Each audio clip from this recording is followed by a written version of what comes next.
Hi guys, today in this video I'm about to show you guys how to remove moderation voice chat in Call of Duty, how to remove message voice chat in Call of Duty in Warfare 2. So yeah, let's start video.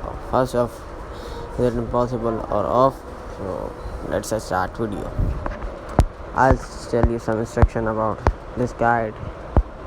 So throughout the years, voice chat has played a major role in the Call of Duty games. It allows players to communicate with each other or better worse. These days moderation tools have gotten a lot of better now. Players can report each other thanks to voice moderation, but it is impossible to turn off.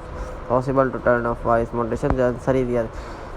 You can turn off voice moderation. If you want to turn off, go to your settings. All you need to do, tap on settings and disable it from that menu. With that, voice moderation will be offered for you.